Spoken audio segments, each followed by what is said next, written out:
Frank, Head of Community here at HoneyBook, and welcome to our Q&A Expert Series. Today, we're sitting down with Marika from the Product Education team at HoneyBook to talk about a question that we've seen a couple of times here in the community: credit card disputes and chargebacks. Marika, thank you so much for joining me. Yeah, super excited to be here. I know this is a topic that is coming up a lot recently. It is, and let's just start very simply put. What is a credit card dispute or a chargeback, and what makes it different from a refund? Yeah, so basically a credit card dispute slash chargeback happens when your customer sees a charge on their credit card that they don't recognize or they don't identify as valid. So what they do is dispute that transaction directly with the bank. So the bank actually handles that moving forward and disputes that charge on the customer's behalf. And they may actually overturn the sale entirely, so the customer will get their money back that way. So that's different from a refund, in which case you probably have talked to the customer, they'll have asked for a refund, and you'll have issued that directly from your side. So that's kind of the difference between those two scenarios. You're involved, give them their money back, versus the bank being kind of like the main point of contact and overturning the sale on the customer's behalf. Why would a business then want to avoid a chargeback as opposed to, just letting it happen? Yeah, good question. I know it can be tempting, but there's a couple big reasons that you really kind of want to avoid these as much as possible. Sometimes they'll happen, I know, but some of the reasons is you'd probably want to avoid it. Number one, it's just a pain. Like, managing disputes process is a big hassle for you. Basically requires you to gather a whole bunch of evidence to refute the chargeback and communicate that to the relevant parties in the bank. And then that's on top of the stress of knowing that you're in this situation with a client. It might be kind of stressful relationship situation with them. Then there's also your financial reputation might be damaged by getting too many of these. Because if a business receives too many chargebacks, you might lose your ability to actually accept credit card payments entirely. Finally is just your business reputation as a whole. Because most consumers who enter the dispute process see that as kind of their last resort, like their last course of action after all other attempts to get their money back fail. So that being the case, a chargeback is likely going to go hand in hand with a pretty bad customer experience and maybe even like a negative review. And we know that bad news always travels faster than good. So it is best to avoid making clients feel like they need to enlist their credit card company to settle a disagreement. Have a business owner avoid getting to that point? How can they avoid getting a chargeback? So first of all, you probably know this already. This is a big one, but make sure you have good, clear contracts in place and going into any situation with a client, any agreement with a client. So you're always going to want to make sure that a client signs a nice, well-designed, clear contract or agrees to a terms of service with you. And you want to make sure that you get and retain the proof that that has been provided to them well in advance. Right. So either whether you send that via email or another paper trail, just make sure you keep that proof that you sent it to them and when you sent it to them. And then within that contract, include a very clear and very fair description of your refund and cancellation policies. You want to make sure that your client knows where to find this contract. Credit card issuers can be really specific about how policies are presented to your customers. So for example, like just having a checkbox that they can like tick off that has a link to your agreement or your terms of service might not be good enough evidence. And that might be rejected by the card issuer because the client might not have clicked that link to go look at it. And there must be like reasonable evidence too that your customer was presented with it prior to their purchase, well in advance again. So again, make sure you kind of keep all of that paper trail that you sent it to them in time. Having that very clearly displayed to your client is not going to guarantee that you're going to win a dispute, but it can definitely work in your favor. Always make sure to do that. Now, the fair portion of your refund and cancellation policies, again, this will vary from business to business. Always check with a lawyer. But basically, your client's bank is going to look at how fair they think your policies are. So just having a refund or cancellation policy isn't necessarily enough. If your client's bank thinks that your policy is unfair towards the client and maybe sways more towards you, they might still rule in favor of your client, even if you sent this way in advance, even if they signed it. They might still think it is unfair. So an example might be your cancellation policy states that all funds will be like non-refundable for any cancellations up to 6 months before the event. Like that's a huge amount of time. That's half a year. So that's really one-sided towards you, the vendor. So in contrast, maybe a 2-week or 30-day no refund cancellation policy is much more balanced. So that is probably more what you're going to want to lean towards. Now, again, always check with a lawyer to make sure that it suits your business and suits the situation that you're going into. Contracts, first big thing. Everyone knows them, but make sure that you have all of that in order, that they're clear and that they're fair, and that you know your client got them with a whole bunch of time prior to an event or project. Respond early and often to clients. Make sure that they are always in the loop. Communication is so key, both to, client relationships as a whole and making sure you avoid these generally, but it also kind of comes in handy later if you do run into the situation of a dispute. Basically, if a client feels like they haven't heard back from you in a number of situations, and if they're coming to you looking for a resolution on something and you don't get back to them, that is when they might go straight to the credit card company to dispute that charge instead of actually working with you. By you responding to issues and maybe even processing refunds quickly, your customers are going to be far less likely to take that time to go to the bank and dispute that payment. Your number one goal is always to keep your client's anxiety from rising to the point that they feel like they need to go and get a third party involved in this situation. That's never great for anyone. In addition to kind of like avoiding the disputes to begin with by doing all of this, if something still does arise, even after all this communication, having this communication and having this like saved somewhere in an email thread is proof that you have made a reasonable effort to work with your client. So that's going to be helpful in your favor in resolving the dispute if it does come up. Could you provide though for us, like what are some good communication tips?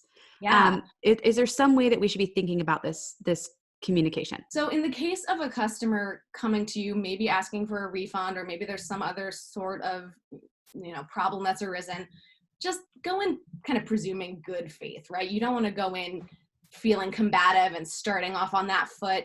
Always begin conversations about disputes or refund requests with as open a mind as you can manage, and listen patiently to what your clients have to say, because a lot of the problems that result in disputes result because of miscommunication or like a simple human error. Make it clear to your clients that you want to find a resolution. You're not here to fight them. You all want to work together to make sure this gets resolved because they just want the same thing as you. They want this resolved. As best you can, preemptively communicate any issues that you think are going to arise or that have already come up. So for example, if you like post a message on your website or maybe email it to all your clients that says, all of our stores or all of our offices are closed due to a hurricane in my state, something like that. You give your buyer or your client an opportunity to understand that situation before even getting to a dispute. Okay, whatever this is going to be delayed by a little bit because of forces my vendor cannot control at all, a hurricane. That is a great way to kind of preempt any situations that might arise. We're all required to stay home due to the government suggestions right now. So that might be something that you communicate preemptively with your clients or on your website or something like that. The last thing on avoiding disputes generally is make sure you keep proof of delivery of goods and services. So what that is varies based on what the service or item is, of course. But again, this might seem like a no-brainer, but it's really easy to kind of forget this and forget to get that proof. But if a client chooses to dispute a charge as like product not received or product not as described, you could potentially lose that dispute if you don't have strong enough proof that that item was delivered and delivered in a good quality, whatever the case may be for that service or that item. Most of you are going to have retainers or some sort of first payment in a payment schedule. So my first tip here is make sure that you're clear on what that retainer or portions of your payment schedule cover, so you can readily prove to your client and to the bank that you've delivered on that chunk. Now, I know that might be hard. Some of you, it's just like, an amount of money to hold a date. But if it is for things that you perhaps already did for the client, like maybe it covers onboarding or buying materials, or again, if you're a photographer, maybe that first engagement session or portrait session or anything like that, make sure that that's really clear, that you talk about that with the client in advance, again, that it's in writing. And so then you can come back and say like, yep, I bought these items. Yes, here are the emails proving that I onboarded. And yes, I sent this email with the link to the photo album for the engagement session. What happens if that chargeback occurs? What is sort of, what unfolds? Yeah.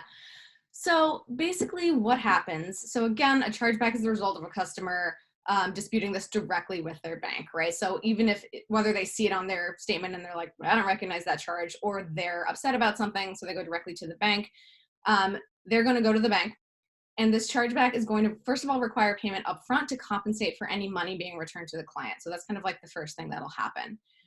So then the client's bank, now in charge of this whole process, is going to request evidence from relevant parties. They're going to request evidence to determine who's going to win or lose this dispute.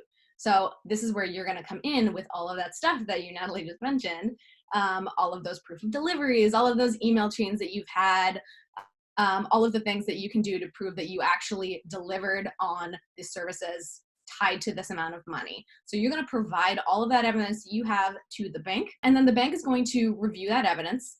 And that takes a bit of time. It's kind of a grind. It takes about 60 to 90 days, so a couple months for them to review everything. They got a lot going on, so we'll try to cut them some slack there.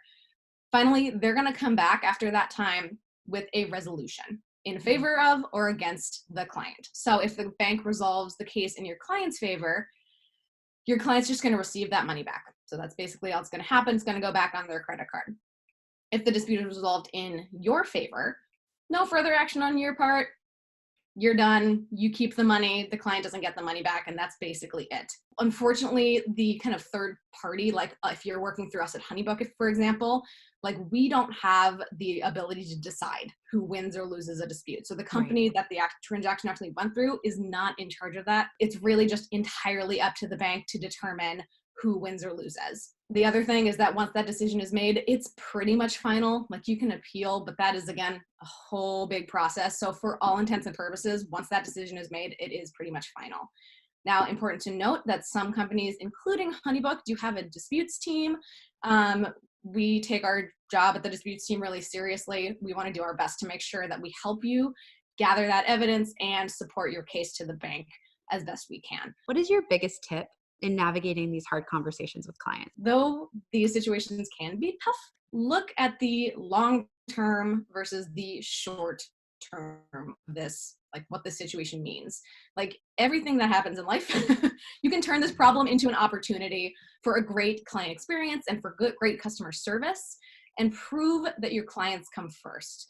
We talked about how getting involved in disputes might very well mean that your client had a negative experience leading up to this. So the point there is you probably have a chance to head that off at the pass in some way or another. There is probably somewhere in there that you could step in and communicate better with your client or provide them with more information on something. So you have that opportunity. So first of all, always remember that. But if you do get into a tricky discussion like this purely with the short term in mind, you may get your retainer back, but you're probably going to walk away with a client who is upset and may even, again, post those bad reviews or spread some bad word of mouth. Again, nothing any business wants, let alone a small business, which this is a really, really important thing, those reviews and that word of mouth.